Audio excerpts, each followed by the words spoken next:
My cat has an obsession with eating my other cat's hair, because that's normal, right? Hey guys, welcome back to my channel. My name is Cheryl, and today I'm here to do this spooky book tag. Now, it's almost Halloween, which is crazy, first off, but it's almost Halloween, so it's just like spookiness is amping up. It's time, and I was tagged to do this by Meg Talks Life, and I will link her video down below as well as the original video for this tag down below, and it has 13 different questions. So yeah, without further ado, let's get into the questions. Alright, so question number 1 is Corn Maze. What book had you confused and lost from the very beginning? And my answer for this is The First 15 Lives of Harry August by Claire North. I did enjoy this book, but from the very beginning, I was kind of like, I'm not sure what's going on. I don't think it was a confusing beginning, but just you get kind of thrown right in, and the whole premise of the book was a little more difficult for me to wrap my head around. So yeah, this book just kind of confused me from the get-go. Alright, so question number 2 is Haunted House. What book has the creepiest setting? And the book I've chosen to answer this one is Cujo by Stephen King, but more importantly, you could really put any Stephen King novel in here because he has just managed to make Maine a place that just does not sound pleasant. Now, I visited Maine and I didn't die, obviously, but every city and every one of his books essentially takes place in Maine, and all of the crazy shit that happens in his books makes Maine a place that I don't want to spend a lot of time in, unfortunately. Alright, question number 3 is Ghost Boyfriend. Who is your eternal book boyfriend? And my answer for this is Rhys, or Rhysand, I think that's how you pronounce his name, from A Court of Mist and Fury, because if you've read the book, I don't even have to explain myself, you understand. Number 4 is Caramel Apple Suckers, the best dang Halloween book ever. And I don't really read that many like Halloween themed books or spooky books, but I will have to go with an eternal classic, and that is Harry Potter and the Chamber of Secrets by J.K. Rowling.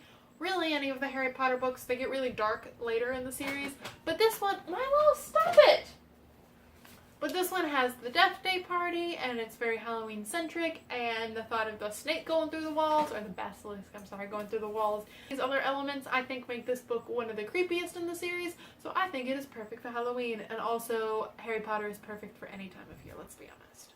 Alright, question number 5 is Vampires and Everything. What's a Halloween trope you're tired of seeing? And for me, this works with books or movies or wherever, but that's unnecessary gore. I don't like it when a book or a movie has gore just for the sake of gore, especially if they don't have any plot development or character development, and they're just like, here's someone's bloody entrail. I'm like, sorry, got a weak stomach, I'm not about this life, goodbye. Number 6 is Pumpkin and Everything, a Halloween trope is your favorite trope. And I don't really have one. I don't really particularly read a whole lot of Halloween books, or I do watch scary movies, so I guess I like creature fics. I don't really read that many creature books, so if you guys have any recommendations for any good ones, let me know in the comments down below, because they're my favorite.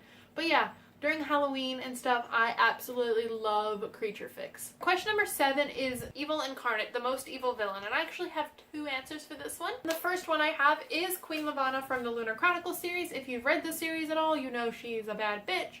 She does some awful, horrendous things, and I mean, she's based off of like the evil queen from all of the fairy tales, but yeah, she's not a nice lady.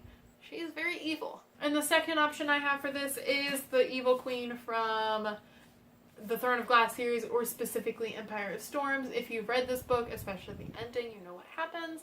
I don't remember her name off the top of my head, but yeah, she's not a pleasant lady. She does some awful things, and I don't like the way this book left off, so I need the next one in my life now so I can find out what happens.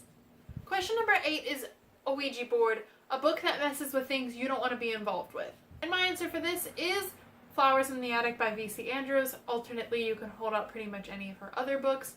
And the reason I don't want to be involved with it is the sheer amount of incest she puts in her books. It's not something I particularly like to read about at all. And it makes me uncomfortable. So yeah, not really about this. Question number 9 is Full Moon, a character you turn into on the full moon. I'm not really affected by full moons, so I don't really know. I don't think I have an answer for this, unless I get to choose who I turn into, and then I turn into Hermione Granger. Question number 10 is All Hallows Eve. The other world and this world have meshed up for one night. What book world would you love to be swept away with? And I have to go with the classic answer here, and that's Harry Potter post-Voldemort, because magic Question number 11 is voodoo doll. What author would you take control of and make them write anything you want? My answer for this is probably going to be J.K. Rowling. That way we can have a better epilogue than Cursed Child gave us. In addition, I would love to see the Harry Potter universe expanded in books, not just screenplays. So yeah, I would have her redo the Cursed Child because, and then make her expand the universe for me. Question number 12 is Black Cat. What are some red flags you look for when starting a new book? For me, I kind of have two big ones, and that is unbelievably awful main characters and bad relationships. And what I mean by this is a character who is written to be the good person in the book, who is written to be like not irritating, who is written to be relatable, etc., but is the opposite of those things. I have issues with them.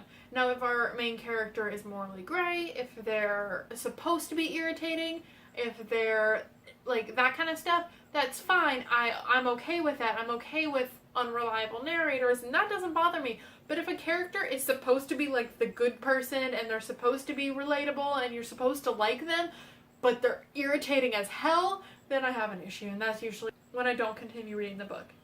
And the second part of this is bad relationships, kind of going along the same lines.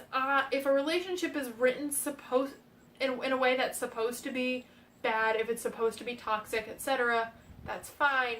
I can deal with that. That doesn't bother me. But if a relationship is passed off as good and like what a reader should aspire to have, but is extremely toxic and negative, then no, that's also a red flag for me. I tend to not continue those books because I don't like to read about that kind of stuff because it's bad.